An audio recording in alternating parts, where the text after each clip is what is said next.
O episódio dessa semana vai se aprofundar no caso da PM encontrada morta em São Paulo, que se esperava ser um suicídio acabou se transformando, depois de um mês das investigações, em mais um caso de feminicídio, segundo a Justiça, com até mesmo exposição de prints de conversas que mostravam uma violência verbal, psicológica, humilhação e também uma ideia totalmente distorcida do que são os papéis dentro de um relacionamento. A partir disso, vamos conversar sobre o que acontece quando homens criam o ideal de que eles podem tomar as decisões sobre o corpo feminino. Mas antes de falar mais sobre o assunto, eu queria me apresentar. Eu sou o Gustavo Frutuoso. Esse é mais um episódio do Um Tanto Quanto Másculo, meu projeto que visa falar de masculinidade saudável a partir de dados, consumo, narrativas e experiência pessoal, tentando proporcionar um ambiente de diálogo e que rechaça discursos de ódio. Se você não está muito inteirado no caso, eu vou primeiro dar um contexto geral para a gente cada vez mais partir para o assunto que eu quero destrinchar dentro do episódio. Então, o caso é da PM Gisele Alves Santana, que foi encontrada morta dentro do seu apartamento onde ela morava na região do Brás, região central de São Paulo. A princípio, o caso foi tratado como alguém que acabou interrompendo a própria vida, mas depois das investigações, ele acabou surgindo com um novo paradeiro de um caso de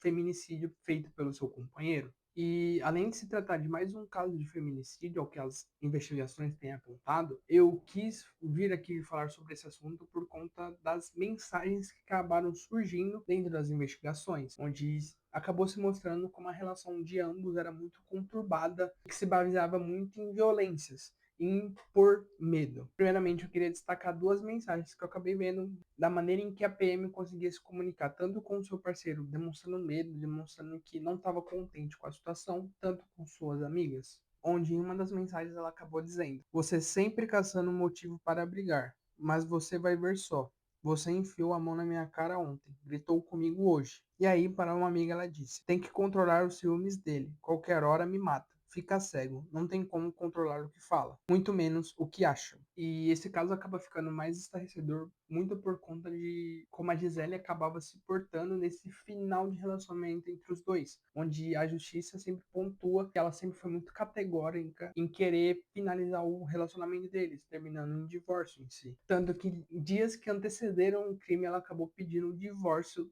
do seu marido, o tenente-coronel Geraldo Leite Rosa Neto. Mas em uma das conversas que os dois tiveram, onde a Gisele acabou pontuando que ela estava praticamente solteira, o Geraldo acabou falando que jamais, que ela nunca seria. E eu acabei escolhendo o título desse episódio como Quando Eles Escolhem, porque fica muito claro que o Geraldo tinha esse ideal pregado na sua cabeça, onde ele sempre acabava achando que ele tinha o direito de pontuar e de cobrar e de escolher as coisas que a Gisele fazia. Seja falando que o lugar de mulher não é na rua, é dentro de casa, ou até mesmo determinando o que ela deveria postar nas redes sociais, o que ela deveria escrever na sua biografia, dando um ênfase que ela era uma mulher casada, e até mesmo que ela não deveria cumprimentar homens com um beijo no rosto, um abraço. E esse fato desse ideal que ele existia dentro dessa relação me mostra muito como existe uma mercantilização dos relacionamentos em si, especialmente no ideal de masculinidade violenta,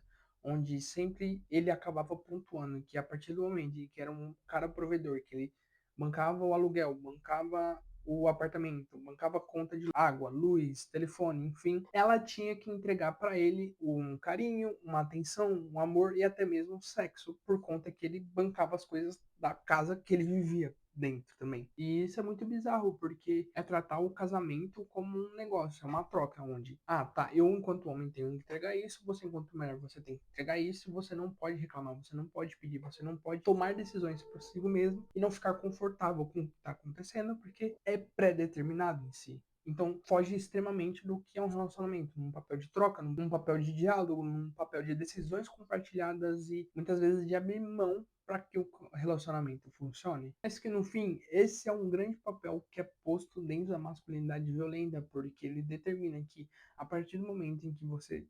tem que ter como único foco ser um provedor, você está no direito de cobrar sexo do seu parceiro, ou da sua parceira, por exemplo, porque você tá fazendo o básico, você tá garantindo a sobrevivência dela. Então, por que ela não pode fazer isso por você, já que você tá se matando de trabalhar, sendo que isso é uma vertente totalmente errada quando a gente para analisar? E esse foi uma das grandes razões que me veio aqui fazer esse episódio dessa semana, porque a gente tem que ir contra essa ideia de ultrapassar todos os limites do consentimento, onde é visto como um sinal verde você ultrapassar todos os sentidos e impor o desejo de querer tomar as decisões sobre o corpo feminino em si. Porque a gente sempre tem que colocar na nossa cabeça, enquanto homem, que a gente quer se relacionar em si. A partir do momento em que você faz concessões, você concorda em certos acordos, você não pode fazer com esses acordos sobressaiam e entre num âmbito em que você tem que cobrar algo que faz parte do consentimento da outra pessoa e do desejo da outra pessoa em si. Porque uma coisa é você estar no relacionamento e você fazer um acordo de tipo, você pode ser o cara que mais vai trazer a questão da verba para dentro de casa, mas aí você faz um acordo, tá? A partir do momento em que eu estou colaborando com isso, você pode colaborar com outra coisa, mas a partir do momento em que eu tô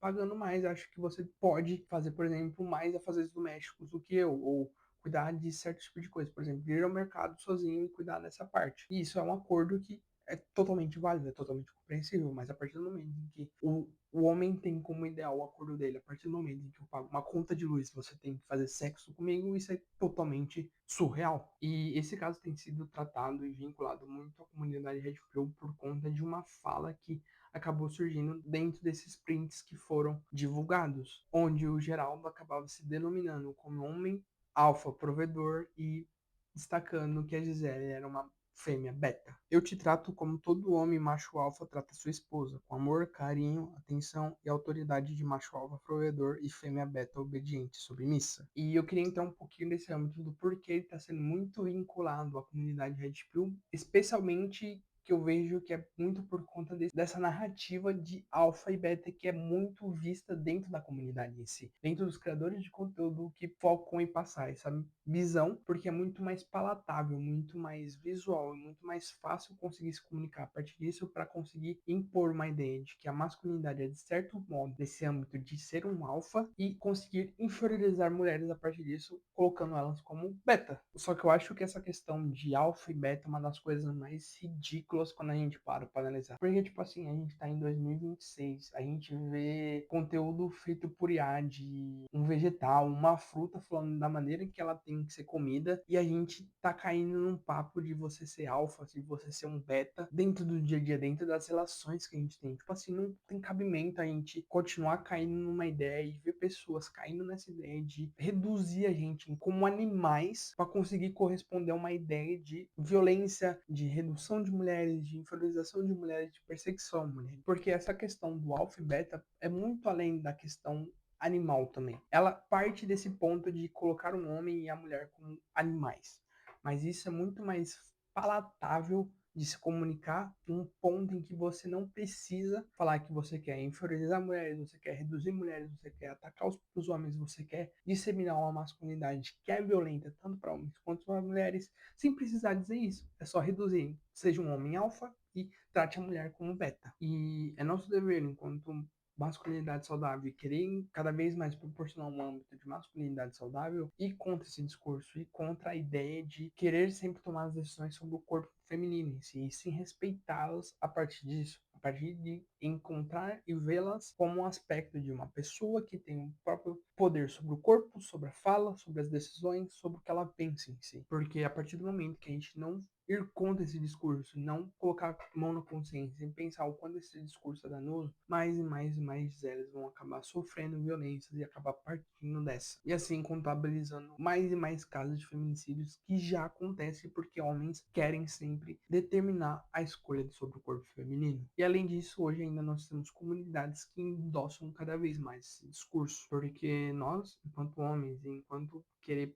proporcionar uma masculinidade saudável, nós temos que cada vez mais fugir de uma ideia de que nós conquistamos mulheres a partir de uma ótica heterossexual, heteroafetiva, onde nós temos que fugir desse ideal de que nós conquistamos mulheres, onde nós escolhemos mulheres. Não, nada disso. A gente tem que ir no âmbito cada vez mais de que a gente se relaciona com elas, porque a partir disso nós vamos cada vez mais enxergá-las como uma pessoa, que ela toma decisões, ela tem consciência, ela tem desejos, ela tem limites, ela tem o direito de dizer não. E se você chegou até aqui, eu acredito que você tem uma opinião sobre esse episódio. Então deixa um like, um comentário. Se você quiser escrever de uma maneira muito mais detalhada, que eu vou ler no próximo episódio, vou contar isso aqui embaixo também. No mais, me siga, se inscreva, minhas redes sociais estão aparecendo agora e fica atento, porque toda quarta-feira tem episódio novo. Valeu!